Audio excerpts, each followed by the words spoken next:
60 pa rin pala mga kabiyahe.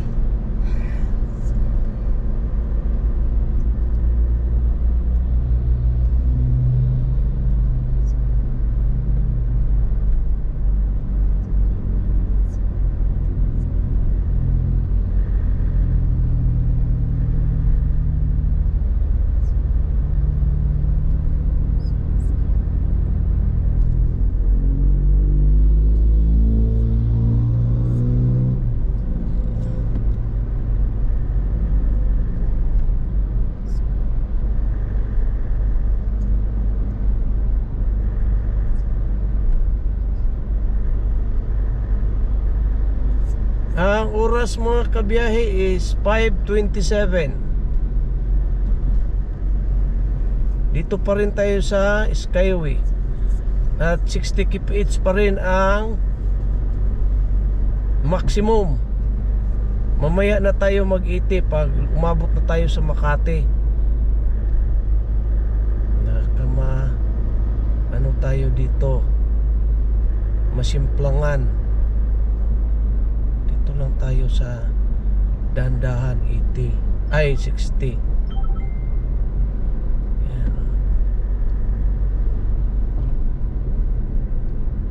Alanganin pa rin mga kabiyahe, padilim na.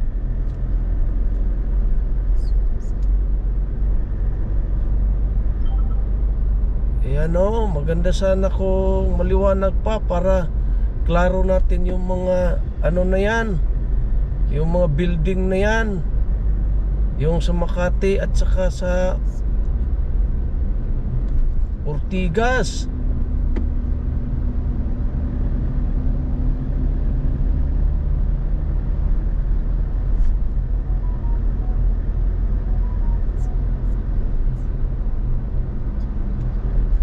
Exit Araneta exit. Tayo dito, tayo diretso pa rin kasi doon tayo sa pinakasagad eh.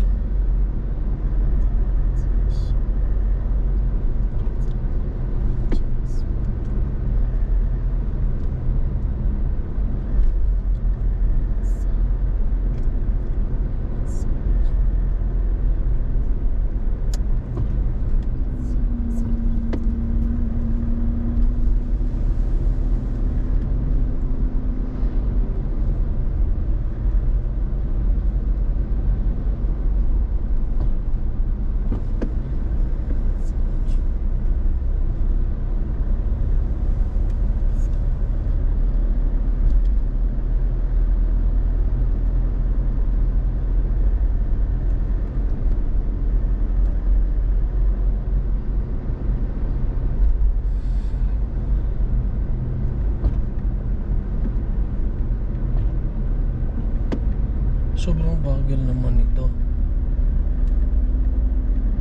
40 lang. Bilisan mo naman kunti, Toy.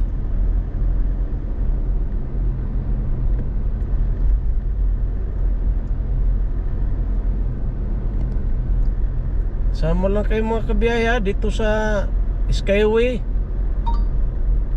At medyo nasobrahan sa bagal itong sinundan natin.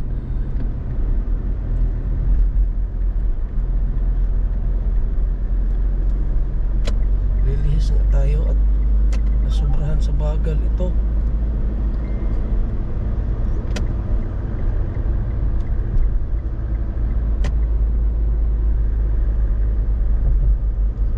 SM Santa Misa mga kabiyahe.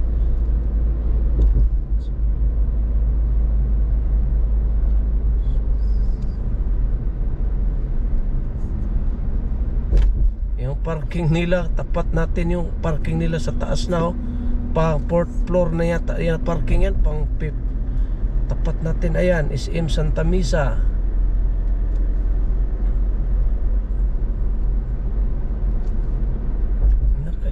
Oras na yan, kapoy ni 16. ha? 16. Sige lang, dagan pa natin. Maganda sana mga kabiyahe kung araw pa kitang kita yung mga building sa Makati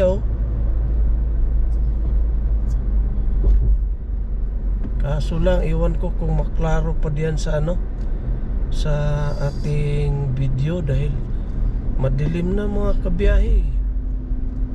Klaro.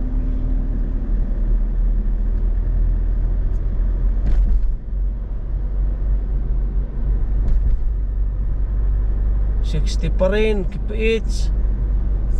Pa tayo nakalampas doon sa pinahintulutan ng ano, 80.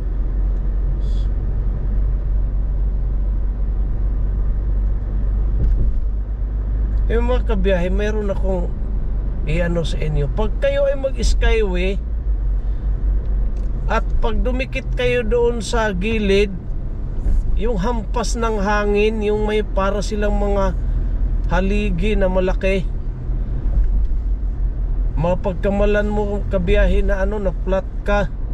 Nakadalawang bisis na yan sa amin. Kala ko na flat kami. Kasi mapapansin mo na tumutunog-tunog yung gulong, tapos nag-ano, parang may, para talagang na flat. Kaya nung isang beses tumabi kami sa gilid, yung ano, yung may tawag nito, may enforcer sa Skyway, yung post nila. Tapos safety naman kasi yung between sa kuan, in between sa diretso at saka pa ano, pa kanan, doon sa may sukat yata yon. Sabi ng enforcer, normal yan sir, marami talaga ditong dumadaan na ganyan ang ano, akala nila flat. Kasi yung may mga malalapad sila kabiyahe na ano, may mga malalapad sila na yung reflector sa gilid, tapos maliban doon sa reflector, mayroon silang mga barrier na nilagay. Ngayon kung malakas ang hangin, parang humahampas-hampas siya sa gilid ng iyong sasakyan. Kaya pakiramdam mo talaga nag-flat yung gulong mo. Nakadalawa na kami niya nung una, di ko yun na ano, di ko yun napansin, nagulat. Nagtaka lang ako noon bakit nagkagano. Noong pangalawa, nag-gets ko na ano pala, yung hangin pala, yung hampas ng hangin at saka yung barrier, yung distansya niya mga kabiyahe. Pag malakas ang hangin at doon ka nagpatakbo sa gilid, tumatama doon sa sasakyan mo at tumutunog-tunog doon sa gulong mo. Kaya ang pakiramdam mo, flat ka. Dito pa rin tayo sa 60 kph mga kabiyahe, di pa rin nagbago.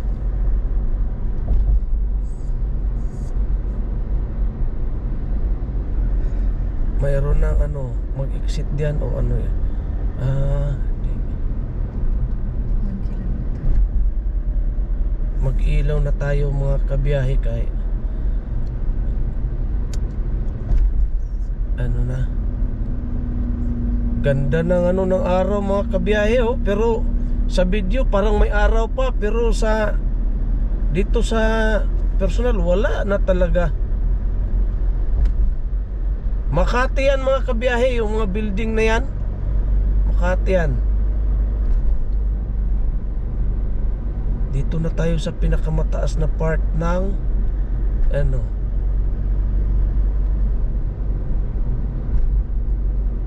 Nagtahan exit. Yung kasunod na exit mga kabiyahe, Nagtahan, Maynila.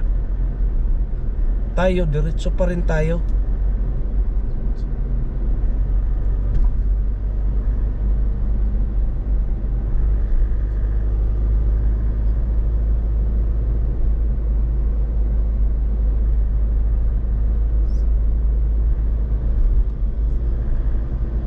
Quirino exit at saka Nagtahan mga kabiyahe, dalawa yan, nagliter Y.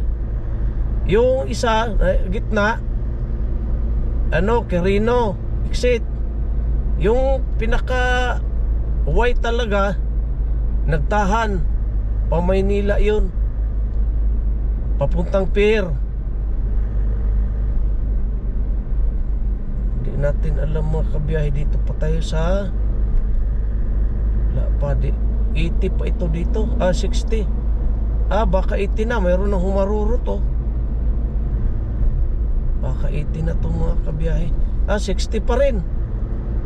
Ayan o.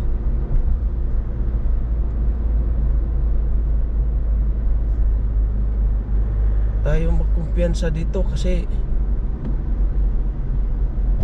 baka magulat ka na lang, bigla ka na lang tabihan o doon sa toll gate. Pagbayad mo may penalty ka na. Overspeeding.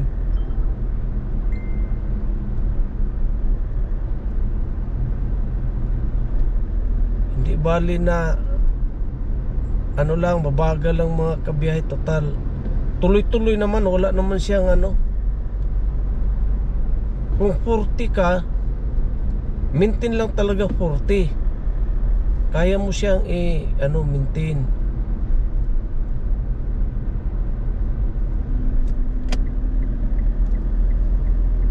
Nag-exit na sa Buendia, Makati mga kabiyahe. Ayan, may 80 na. May 80 na, 60-80 na mga kabiyahe. Pwede na tayo mag-80 sa lugar na ito. Takbo. Kaso lang medyo dandahan kasi huwag siksikan dahil exit ng Buendia. Yun, 500 meters.